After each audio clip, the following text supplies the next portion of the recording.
শ্রাবণ মাস দেবাদিদেব মহাদেবের মাস। শ্রাবণ মাসের তৃতীয় ও বড় সোমবারে এই বিশেষ ফুল ও শস্য অর্পণে হবে সকল মনস্কামনা পূর্ণ। নমস্কার বন্ধুরা, ভক্তিমূলক কথা চ্যানেলে জানাই আপনাদের সকলকে স্বাগত। বন্ধুরা, আশা করছি ঈশ্বরের আশীর্বাদে আপনারা প্রত্যেকেই ভালো আছেন এবং সুস্থই আছেন। চলছে শ্রাবণ মাস। আমরা প্রত্যেকেই জানি যে বছরের মাসগুলির মধ্যে শ্রাবণ মাস এবং সপ্তাহের দিনগুলোর মধ্যে সোমবার দিনটি দেবাদিদেব মহাদেবের উদ্দেশ্যে নিবেদিত। তাই শ্রাবণ মাসে সোমবারের গুরুত্ব আরও বিশেষ। শ্রাবণ মাসের প্রথম ও দ্বিতীয় সোমবার চলে গেছে, সামনে আসতে চলেছে শ্রাবণ মাসের তৃতীয় ও বড় সোমবার। অনেক বন্ধুরাই জানেন না যে শ্রাবণ মাসের তৃতীয় সোমবারে কোন বিশেষ শস্য ও ফুল নিবেদন করলে মনস্কামনা পূর্ণ হয় এবং জীবনের সকল সমস্যা দূর হয়।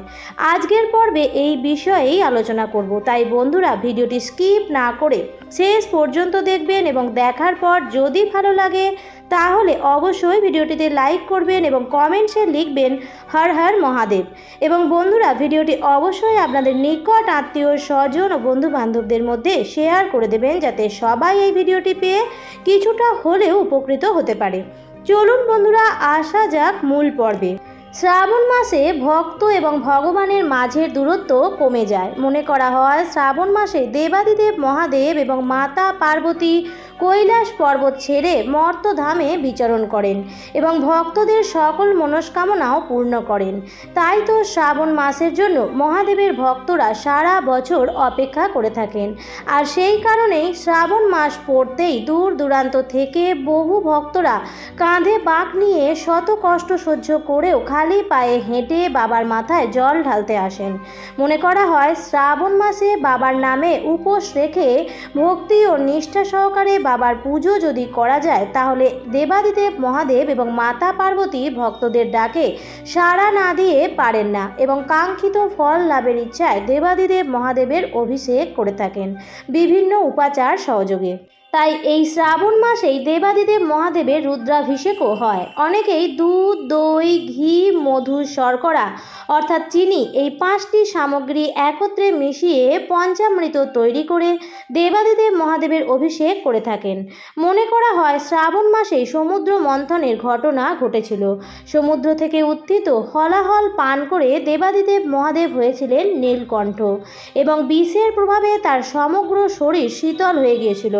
সেই জন্য বিষের প্রভাব থেকে শান্ত করবার জন্য দেবাদিদেব মহাদেবের মাথায় দেবতারা গঙ্গার জল ঢেলেছিলেন এবং পুরাণ মতে এই শ্রাবণ মাসেই ঋষি মার্কণ্ডেয় মাত্র 12 বছর বয়সে মহামৃত্যুঞ্জয় মন্ত্র জপ করে যমরাজের হাত থেকে রক্ষা পেয়েছিলেন। তাই শ্রাবণ মাসের সোমবার অবশ্যই দেবাদিদেব মহাদেবের প্রিয় পুষ্প, প্রিয় ফল এবং একটি শস্য নিবেদন করে মহাদেবের পুজো অবশ্যই করবেন। শিব পুরাণে বিভিন্ন ধরনের ডাল ও শস্য দিয়ে শিবলিঙ্গ অভিষেকের কথা বলা হয়েছে, যেটি মহাশিবরাত্রিতে করা যেতে পারে। তার সাথে সাথে শ্রাবণ মাসের সোমবারেও সেই শস্য ও ডাল দিয়ে শিবলিঙ্গ অভিষেক করলে মনস্কামনাও পূরণ হয়। যার যেরকম মনস্কামনা সেটি পূরণ করার জন্য সেই অনুযায়ী শস্য শিবলিঙ্গে অর্পণ করা উচিত। এতে দেবাদিদেব মহাদেব অধিক প্রীত হন। শ্রাবণ মাসের তৃতীয় সোমবারে যে বিশেষ ফুলটি দিয়ে দেবাদিদেব মহাদেবের পুজো করবেন তা হচ্ছে শমী ফুল এবং তার সঙ্গে অবশ্যই দেবেন আকন্দ ফুল। এই দুটি ফুলই দেবাদিদেব মহাদেবের বিশেষ প্রিয়। শ্রাবণ মাসে এই ফুল দিয়ে পুজো করলে বলা হয় সকল মনস্কামনা পূর্ণ হয়। তবে আকন্দ ফুল সাধারণত দুটি রঙের হয়, একটি সাদা রঙের আর একটি হালকা বেগুনি রঙের। দেখবেন বাজারে যে আকন্দ ফুল কিনতে পাওয়া যায় সেটি হালকা বেগুনি রঙের, কিন্তু আপনি যদি শ্বেত আকন্দ ফুল জোগাড় করতে পারেন এবং নিজের হাতে সেই ফুল দিয়ে মালা বানিয়ে শিবলিঙ্গে অর্পণ করতে পারেন তাহলে আপনার সকল মনস্কামনাই পূর্ণ হবে। শ্রাবণ মাসের সোমবারে যদি স্বামী স্ত্রী উভয় মিলে মহাদেবের পুজো করতে পারেন তাহলে মহাদেব এবং মাতা পার্বতী অধিক প্রসন্ন হন এবং সেই ভক্তদের সকল মনস্কামনাও পূর্ণ করেন। যদি আপনাদের জীবনে কোনো বাধা বিপত্তি থাকে তাহলে সেই বাধা বিপত্তিও দূর হবে। শমী গাছ এবং শ্বেত আকন্দ ফুলের গাছ এই দুটি গাছেই বলা হয় ভগবানের বাস। শ্রাবণ মাসে এই দুটি গাছ বাড়িতে লাগানো অত্যন্ত শুভ বলে মনে করা হয়। যদি শ্রাবণ মাসে সোমবারে বাড়ির উঠোনে এই গাছ দুটি লাগানো যায় তাহলে সেটি বাড়ির বাস্তুতে অত্যন্ত ভালো প্রভাব দিয়ে থাকে এবং এর ফলে বাড়ির প্রত্যেকেই নজর দোষ এবং রোগ জ্বালা থেকে দূরে থাকেন এবং অর্থপ্রাপ্তির যোগও তৈরি হয়।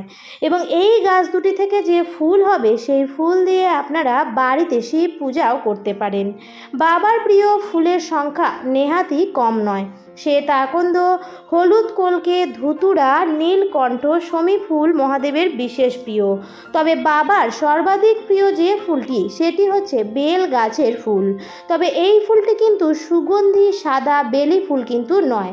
আমি এখানে বেল গাছের ফুলের কথা বলছি। বেল গাছেও ফুল হয়, যদিও এই ফুল জোগাড় করা অতটাও সহজ নয়। এই ফুল খুবই দুর্লভ, কিন্তু যদি শ্রাবণ মাসে এই ফুল কোথাও থেকে জোগাড় করতে পারেন তাহলে কোনো মন্দিরে গিয়ে শিবলিঙ্গে অবশ্যই বেল গাছের ফুল অর্পণ করবেন। বেল গাছের ফুল নিবেদন করলে মহাদেব সর্বাধিক বেশি প্রীত হন। আমরা যেমন আমাদের প্রিয় জিনিসটি পেলে অত্যাধিক খুশি হই, ঠিক সেইভাবেই আমাদেরও উচিত ভগবানের যা পছন্দ সেটি ভগবানকে নিবেদন করা।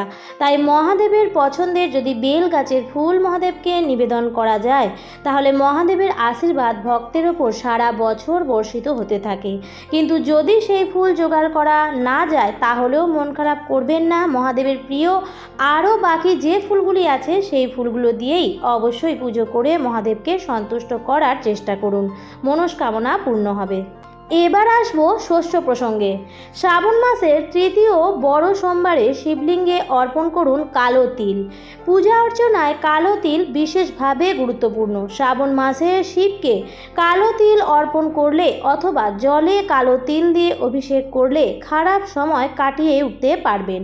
শাস্ত্রমতে শিবের প্রিয় শ্রাবণ মাসে মহাদেবকে কালো তিল অর্পণ করলে সমস্ত কলহ ও বিবাদ দূর হয়। এর ফলে মানসিক ও শারীরিক স্বাস্থ্যোন্নতিও ঘটে। যদি দীর্ঘদিন ধরে কেউ অসুস্থতায় ভুগছেন এবং রোগের পেছনে প্রচুর অর্থ ব্যয় হচ্ছে তাহলে অবিলম্বে তাকে দিয়ে শ্রাবণ মাসের যে কোনো সোমবারে কালো তিল অর্পণ করান শিবলিঙ্গে।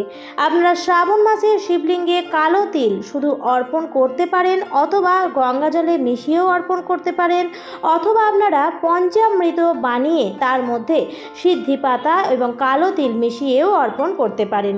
সবেতেই আপনারা অত্যন্ত ভালো ফল পাবেন। যদি সম্ভব হয় তাহলে শ্রাবণ মাসে প্রত্যেক দিনই শিব পূজা করুন এবং প্রত্যেক দিনই জলে অল্প কালো তিল মিশিয়ে অর্পণ করুন। এর ফলে মনস্কামনা পূরণের সাথে সাথে রোগ জ্বালা ব্যাধি দূর হবে। এর ফলে শারীরিক ও মানসিক স্বাস্থ্যোন্নতি ঘটবে, অর্থ আগমনের পথও সুগম হবে। তাই বন্ধুরা, শ্রাবণ মাসে তৃতীয় সোমবারে মহাদেবের পূজা করার পাশাপাশি শ্বেত আকন্দ ফুল, শমী ফুল এবং কালো তিল নিবেদন করতে একদমই ভুলবেন না। আজকের পর্বটি আমি এখানেই শেষ করছি। আশা করছি আজকের ভিডিওটি দেখে একটু হলেও উপকারে লেগেছে। তাই যদি ভিডিওটি দেখে ভালো লেগে থাকে তাহলে অবশ্যই লাইক, কমেন্ট, শেয়ার করবেন বন্ধুরা। আর যদি চ্যানেলে নতুন হয়ে থাকেন তাহলে অবশ্যই চ্যানেলটিকে সাবস্ক্রাইব করে আমার সাথে থাকবেন। দেখা হবে পরবর্তী নতুন কোনো ভিডিওতে। ভালো থাকবেন, সুস্থ থাকবেন। ধন্যবাদ।